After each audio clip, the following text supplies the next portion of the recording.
everyone, welcome to another bonus spooky episode of the Film Bros Ginger Podcast. I am Tim with me as co-host Patrick. How you doing, buddy? Spooky, spooky season, Spooky, spooky. spooky.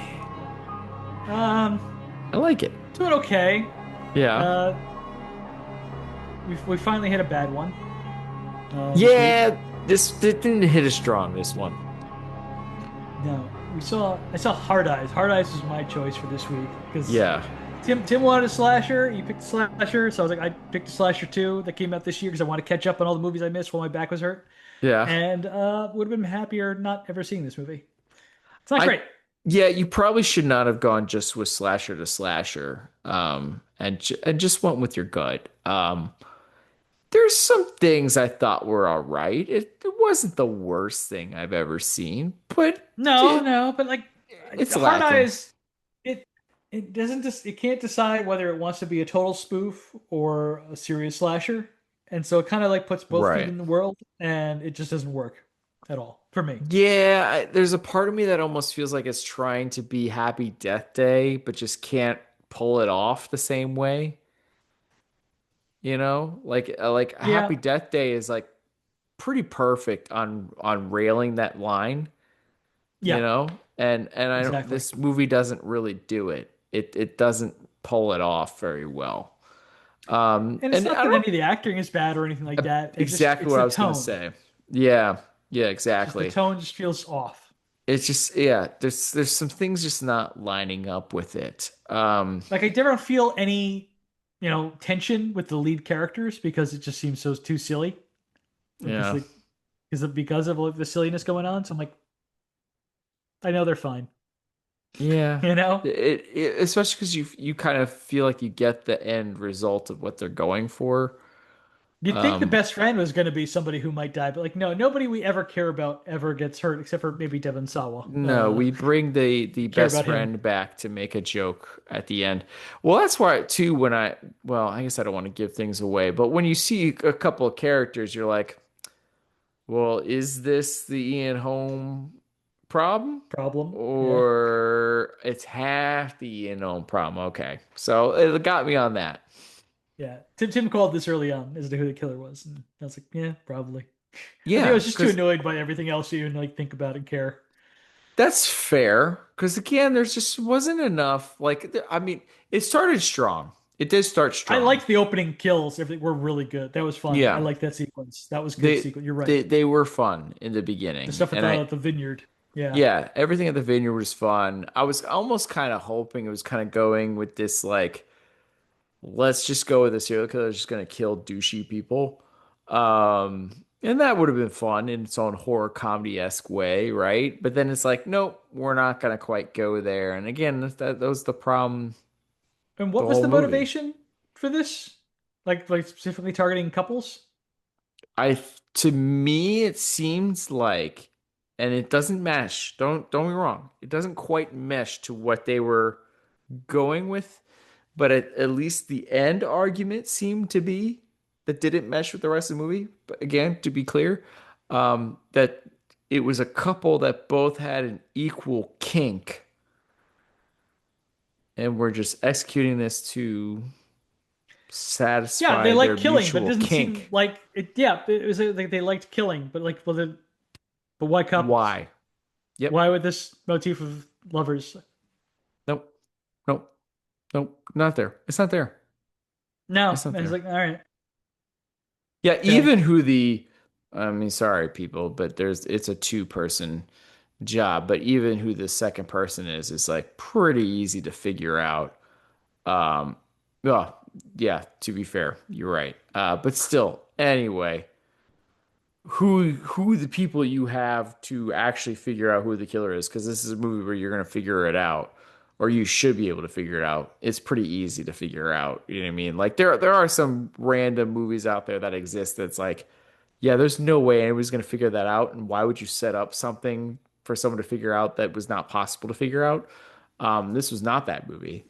Um, I do it does get visual with some stuff, so it shows you some stuff, which is kind of cool. But yeah, there's way too many times where it just the thematically just doesn't fit. and the tone is just The tone, yeah, like where it's like so. sometimes it wants to be serious and grounded, but then other times you're like, this is not serious or grounded whatsoever. So the things don't mesh. Yeah. So moving on to happier tidings, Tim got to Yeah, watch a classic that he had never seen before. I know. So we watched Black Christmas. Um, More Christmas horror. yeah, the season of Christmas horror. There's still so much I still have not seen, which is interesting to me. Yeah. But anyway, it's I didn't even realize there's this much in the subgenre of horror. But Olivia Hussey, I've not seen her since like really early school days of watching her in Romeo and Juliet. Romeo So and this is Juliet. Yeah. like interesting. Like, oh wow, yeah, it's cool. And then of course you get Lois Lane as well. Like Margot Kidder. there's a Show him lot some going respect. on in this movie. Um, Yeah. man, did I enjoy this movie. My guy, John Saxon. There is like some good stuff going on here that I'm like, okay, I can totally see where people rip stuff off or whatever from this movie, that this is going to be insanely influential to the slasher subgenre of horror, like um and stuff that just still kind of freaking lands. Yeah, those phone calls all really work, don't they? All the phone call stuff works Yeah. incredibly well. Like it really, and it is not only does that work, but like it kind of legitly, like I honestly had no idea where it was going to go with who the killer was and that kind of stuff. Like I thought that all that stuff worked. Um, acting wise, I thought everything was pretty solid. Like even Mhm. the police stuff that was like kind of like dopey, but they were such good actors doing the dopiness that it was really fun to be with. I You know what love I'm when saying? Saxon and the other guy, the detective, like call the sergeant out on the fellatio line. Oh yeah. It's really fun. It's like He this thought the phone number weird, was fellatio. yeah, weird random scene that shouldn't be funny as it was, and it just was. Well, it's Bob Clark, so things are going to be funny. This is the guy who also did Porky's and oh, what's that other Christmas Yeah, movie? but to be fair, that's like so different. Like, cause it is like it's a very serious movie Yeah, with just interpinnings Christmas of Story. some levity and some comedy. Like it's so weird. Like it's so different Well, than you would see. the man who did Baby Geniuses has to have some jokes in it too. You just Is this the got to do movie it. with babies that are geniuses? Yes. Um, it's crazy too. This I feel like it probably has like three or four set pieces in the whole movie. Mm, Um, but it works within all of it. Like, you know what I mean? Like it's never like where you're like, how is nobody understanding this is happening right now? You know what I mean? They do set you in such an environment that it still feels like it makes sense to where why people are not picking up on all this horrificness is happening, yeah. you know, and it How, sells that so well. I'm glad you got to be introduced to Peter, the worst boyfriend of all time. Yeah, he is terrible. He's so bad. Like, I mean, it's kind of this moment where like, yeah, you do need to break away from him. Yeah, you know, and You do um not want to have this man's baby. Run away. yeah. It's and then you're like you're seeing this like one poor guy like run around all the phone calls to see if he can pin like they put one guy on this job to find Yeah. the serial killer and you're like, "Oh my God, this is the worst thing ever." Rough job. Rough job. Rough job, and but there's so many like the house mother is really funny and Hmm. charismatic with it. Like there's a Margot freaking Kidder again is hilarious Margot in this movie. Kidder. Yeah, Margot Kidder is great. And she looks great. Her and Olivia Hussey look amazing in this movie. Yeah, they do, they do. That's for sure. And It's almost unceremonious, the way Margot Kidder's character goes. But at the She gets same killed time, by you're like a like, unicorn. unicorn, or like a crystal little unicorn that Yeah. just picks up and goes. But it kind of almost reminded me, like it kind of reminded me of some scenes from Scream, where like you can kind of hear what's going on, but not at the same time, kind of deal. Um, so I dug it. I really dug it. Well, it's funny. Like, this movie clearly gave birth to When a Stranger Calls, which came out like 5 years later, and then Yep. Scream ripped off when the opening of When a Stranger Calls But made it to a do whole that. movie out of it. Yeah. Right. Like it's like he took pieces of what worked from other movies and it's like let's just drag this out into a whole thing. Yeah. Well, Kevin Williamson was a fan. He was meta. He's like, we're doing it all. But like, this is what's fun about watching older movies and seeing like these where your movies that you love that you grew up with, there was stuff that influenced that and how that came about. So it's fun seeing what influenced it and watching the Yeah. evolution on Yeah. screen. And you can still love your introduction to it or the iteration that you vibed with the most, but it's still kind of cool and neat to see like, oh, they kind of got this nugget or that thing from here, and that's how they kind of Right. put piece this all together, kind of deal.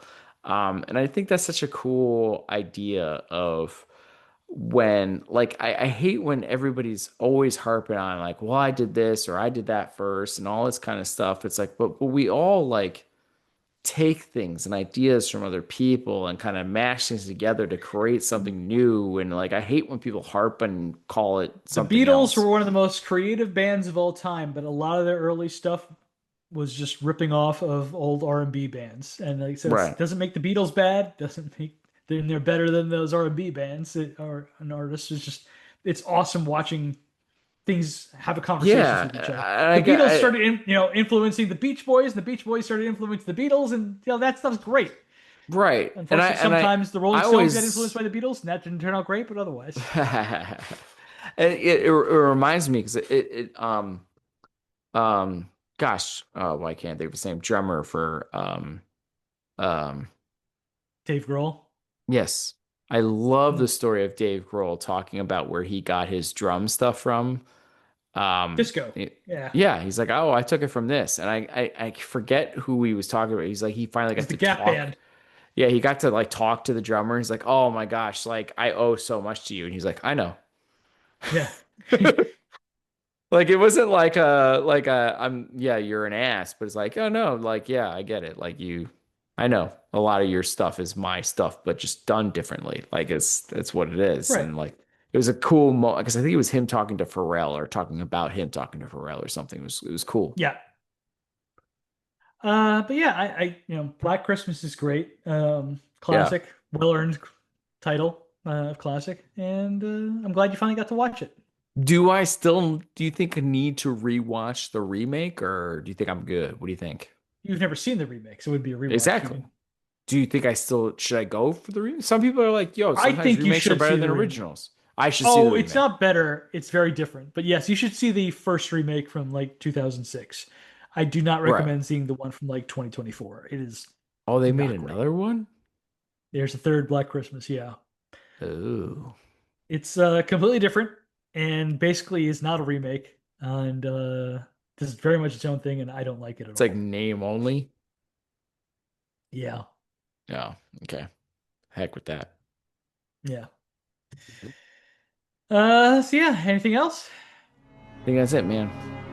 All right. Well, that is it for us. Please share your support for the podcast by leaving a review on Spotify, Apple Podcasts, Google Play Music, or wherever you happen to listen to the show. Also, sharing is caring. Be sure to follow us on social media to get the latest show updates. You can contact us by emailing at FilmBillChamp or find us by searching for the hashtag FilmBillChamp. Thank you for listening to this episode of the Film Bill Championship Podcast. Go fuck yourself, San Diego. Peace out.